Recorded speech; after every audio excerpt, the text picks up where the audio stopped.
Hello and welcome to the brand new series that we are starting. The name of the series is Not a Book Review. In this series, we are going through books that Bilva and I read, and we will discuss key ideas that we like and we would like to incorporate in our lives.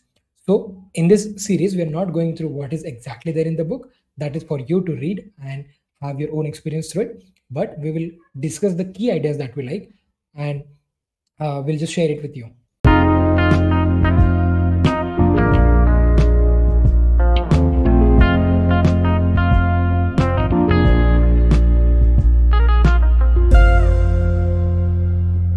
So Yeah. today we are having the book Psychology of Psychology of Money. money.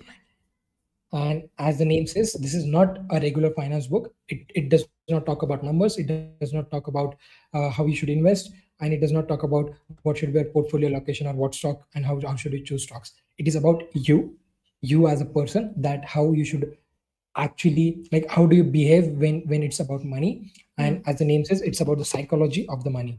So we will be discussing six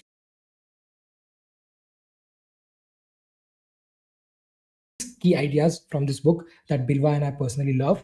And so basically, this book is gem of a book, and there are so many good hidden ideas that you should definitely give it a read. But because of the time constraint, we'll just discuss six ideas. Hmm. Right.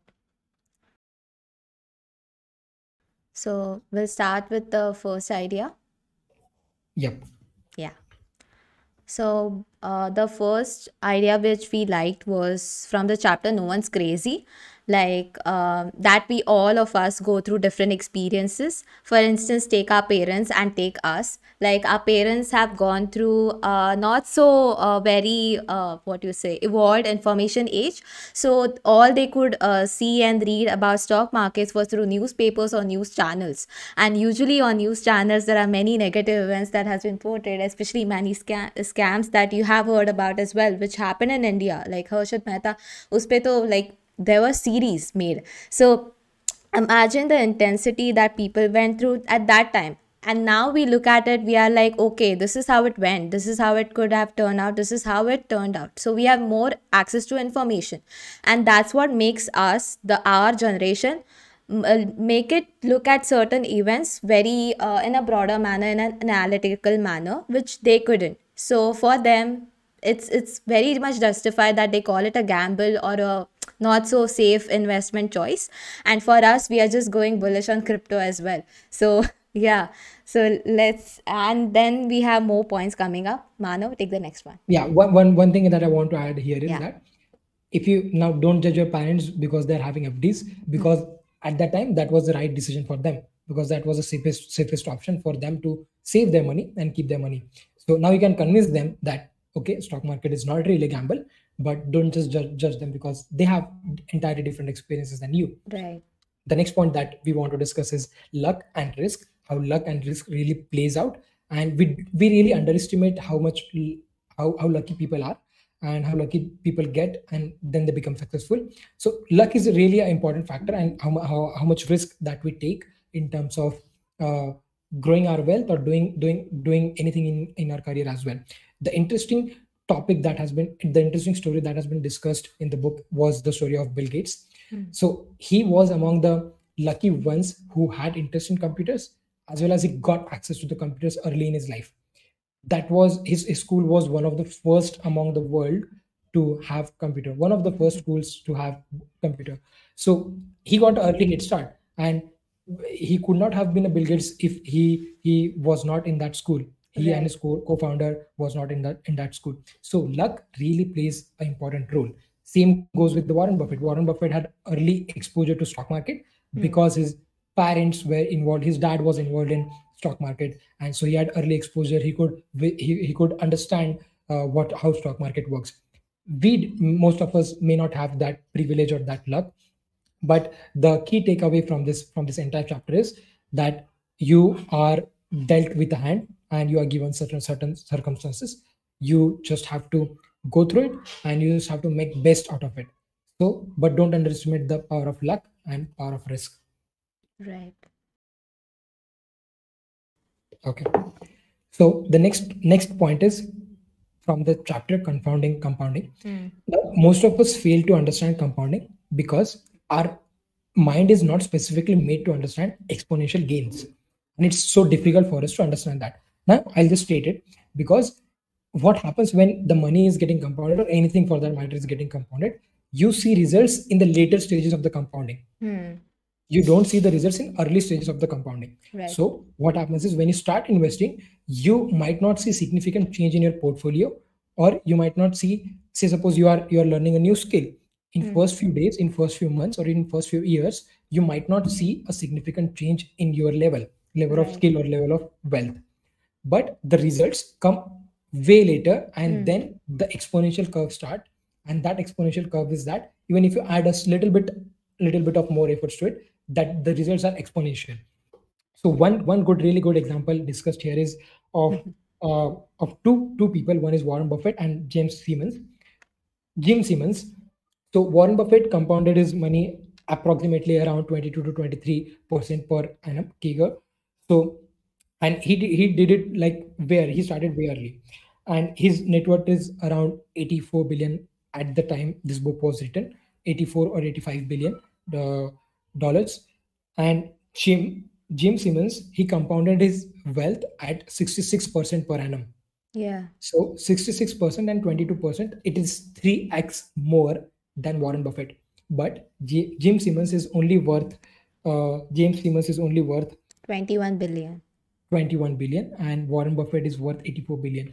Now, if now the writer, the author, takes an interesting stance that if both of them have started at the same point, Yeah. and the compounding rate for James was 66% and for Warren was 22, then the wealth of James would be, and please hold your breath, 63 quintillion 900 quadrillion 781 trillion 780 billion 748 million $160,000. I don't think that this amount of wealth exists in world, Yeah. but this could have been his results if both of them would have started at a similar age. So the key takeaway is this, that compounding shows results when you are really patient for long term. Even so, the amount you are investing doesn't matter. The rate at which doesn't matter much. Obviously, it matters, but compared to the time factor, it doesn't matter much. So when it comes to time, you have to be invested for long term. So when people say that start investing early, they are usually right. They mean they usually try to say that even if you are able to invest just 500 rupees per month, start doing it, because in long run that will show great results. Okay, so coming to the next idea, which we both liked a lot, and it's very kind of funny and relatable at the same time because we have all been through this at least once. So, the first one is the man in the car paradox. Now, the all of us have one point of time have admired a car going in front of us and been like, oh my god, this is so awesome, I want to own this car someday. So, right. So, did you look at the person inside? Did you look at how rich possibly he is? That we think about, but we don't think about how hard he has worked for it, or how much sweat and hard work has been gone through just get this one nice shiny car. So, this is a paradox, right? I stated right from the book because it's really amazing that people tend to want wealth to signal to others that they should be liked and admired. And the next is that, but in reality, those other people often bypass admiring you not because they don't think wealth is admirable, but because they use your wealth as a benchmark for their own desire to be liked and admired. So you see that we set the benchmark for us that okay, maybe someday we should own this one. So this is how it works, right? And the next cool point, which we clubbed with the next chapter, is the wealth is what you don't see. Now, there's a really funny example here which we all will almost relate to. Not completely, but yeah. So, yeah, so there's one thing where singer Rihanna, she's a really famous one, right? So, she nearly went bankrupt after overspending and sued her financial advisor. Now, the advisor had like a really amazing response to this, saying that was it really necessary to tell her that if you spend money on things, you will end up with the things and not the money. So, yeah, so whenever we think about getting rich, we are mostly thinking about the things that we are going to spend on. Like, I want to buy this car, I want to buy this house, or I want a piece of land, or I want this jewelry or some shimmery dress. But that those are the things we see, right? You don't really use them for the things you want to buy in future, let's say, or you won't use it for your retirement as well, quite literally, if you look at it as black and white. And then you just end up regretting that you have things and you have no money required for the particular goal or particular circumstance you didn't see coming. So this is one of the important things that we should be kind of careful about while you're going about investment, or while you're going about buying your wish list and that bucket list part as well. So I'd like to conclude this part by saying this, that investor Bill Mann said that there's no faster way to feel rich than to spend lots of money on really nice things. But the way to be rich is to spend money you have and to not spend money you don't have. It's really that simple. So this is just like the excerpt of it, but the whole book is so awesome, and the chapter is even more amazing, and it really hits your chord. Like, you need to realize this and you need to read this. So the next idea comes from the chapter Reasonable Rational, and the chapter starts with this line that you are not a spreadsheet, you are a person, a screwed up emotional person. And this is very true, and I've felt this because I would like to just share a personal story of mine. So back in fourth year of my college, I was trying to trade stock markets and do it on a daily basis, basically intraday trading. And at that point, I realized this exact point, that we all are very emotional beings, and when it comes to money, we are really bad at handling our emotions. So the way it happens, right, when you start trading into stock markets and when you start learning intraday trading, it is usually advised that you go with paper trading. Paper trading means you assume that you have a fake sum of money, or you just have a digital money which is fake, and you trade with that money, and you try to test out all your learnings and try to test out all your theories and all of the stuff, and you do good in that. I was doing good in that. I was doing reasonably good in paper trading. Then I decided, okay, now next step is to get some money into my account and start trading. So I got 5,000, which was really a small amount, and got into that. I got that into my account, and then I started trading. At that time, I knew that I am freaking out when I'm taking trades. I knew exactly what has to be done, what is the theory, what is technically right, what is technically wrong. But still, I was screwing it up because it was real money. And when it comes to real money, it comes to emotions. So another example can be when the stock market goes down by 2 or 3%, it really, you start panicking and you start selling stock. You start selling your stocks, or you start selling your investment. Same thing happens in terms of in at the time of corona as well, right? When the COVID hit, the Right. market draw down and everyone started panicking and selling their investments, and then the market started rising up again. So that is what we, most of us do. So the moral of that entire chapter is that we are very emotional when it comes to money, and we should understand that we're emotional, and we should try to make reasonable goals, take reasonable risk, so that we can have peaceful sleep at night. So that's the Right. most important thing. So the another key idea which we really liked was from this chapter, You Will Change. Now the title itself gives away the whole gist of the chapter, that you are going to change as you grow up. Like the aspirations you had when you were at 5. For me, let's say I wanted to work in a toy store because I'll get access to many toys over there. I wouldn't be agreeing with that right now at the age of 21. So, this is what the author explains, right? So, in this chapter, he has mentioned one excerpt that the Harvard psychologist Daniel Gilbert said that at every stage of our lives, we make decisions that will profoundly influence the lives of the people we are going to become. And then, when we become those people, we are not always thrilled with the decisions we made. So, young people pay good money to get tattoos removed that teenagers paid good money to get. Middle aged people rush to divorce people who young adults rush to marry. Now, older adults work hard to lose what middle aged adults worked hard to gain. On and on and on. So, you see how the pattern continues, right? So, basically, what he's trying to convey here, that do not, we should avoid these extreme ends of financial planning. Like, let's say in 20s, we are so enthusiastic, we are really energetic about trying different things, about earning lots of money, working almost all day, like 15, 16 hours, let's say. But as we grow older, of course, those health issues are going to come in, our family time, everything just comes in, right? And that time you might think about ki, okay, maybe I should slow down and maybe my work times should be lesser. So at that time, you probably wouldn't have thought that, okay, I should make investments according to that term. So uh, all he's trying to say is that make decisions according to what you think, like how you're going to change. So that's what the author is trying to portray here, as far as I understood. Manav, you want to add anything? No, that's perfect. Yeah. So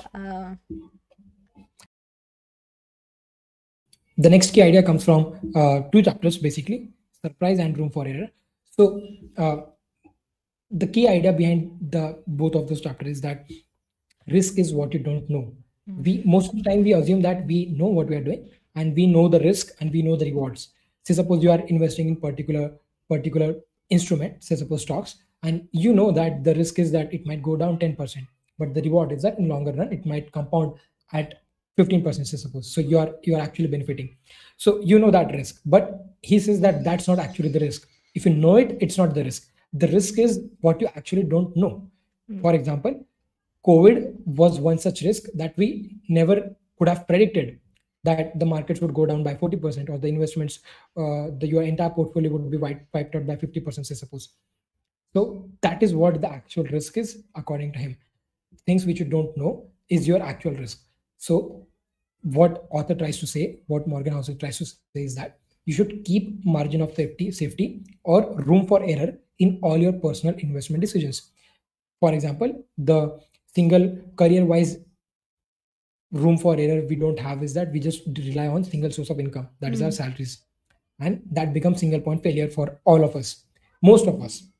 And what happens when we lose our job? When we lose our job, we just start panicking and we lose our sleep and we are not able to think clearly that what we should do next. So the error is, sorry, the risk is what we actually don't know, and we should be prepared for that. So we should have our investments, or we should have funds lying around, so that that can protect the unknown consequences that might happen to you. awesome. One more point that I would like to add in the same line of thinking is the it comes from the chapter Nothing is Free. It says that you might see, looking backwards to on your investments, that okay, I compounded my money at, say suppose 15% CAGR over span of 20 years. You might look at other people's investments and you might say Rakesh Jhunjhunwala compounded his wealth at, say suppose 20% per annum, and that you might see. But and you might say that okay, he earned it for free, or you can do it for free, but that's not the case. The real cost of compounding your money or compounding your wealth is the volatility. You have to be emotionally stable when the market is volatile, when your investments are volatile, and when it's, say suppose there's a 10% drawdown, and you have to be patient enough to sit and stick through your convictions so that you can enjoy the benefits of compounding. Right. Now, these are the 6 key ideas that we liked and we loved in this book. When you read this book, and we would definitely recommend you reading this book, you might Yes. love some other ideas more than what we have covered in this video, and you should definitely give it a read. One idea that I want to highlight particularly in the last chapter, where author talks about his confessions, that how he invests. He says that I invest without any goal. I invest just for the sake of investing it. I just put out some money every month, regularly every few days, and just I invest it. I don't have end goal with that money, but I just keep it aside for it to compound and for it to grow into my wealth. So that point I really loved, because most of us think about investment when we think about buying a house, buying a car, or buying some luxury item, but that's not how we should really go about it. We should uh, we should just invest for the sake of investing it, putting aside 10K, 20K per month from your salary, and just doing for the sake of it for without any reason is a really good way to compound. Yeah, so this was our first episode for not a book review. Uh, pretty great, to be honest, because we both read this book quite a long time back. And since we got back to it, our points also got refreshed. And we were like, okay, we need to follow this while we are going about investing. And we should, in fact, read this at least like within 2-3 months. Like, just go through it, not like deeply read it. So yeah, that's the psychology of money from our end to yours. And I hope in the comment section you drop down saying how you found it, what inspired you. Feel free to mail us about it as well. And yeah, that's all. Keep supporting Pep and Prep Talks, and hit that like button, share, and subscribe. Yep, and wait for more episodes coming down the line. Yes. We'll read interesting books and bring it to you. Yes.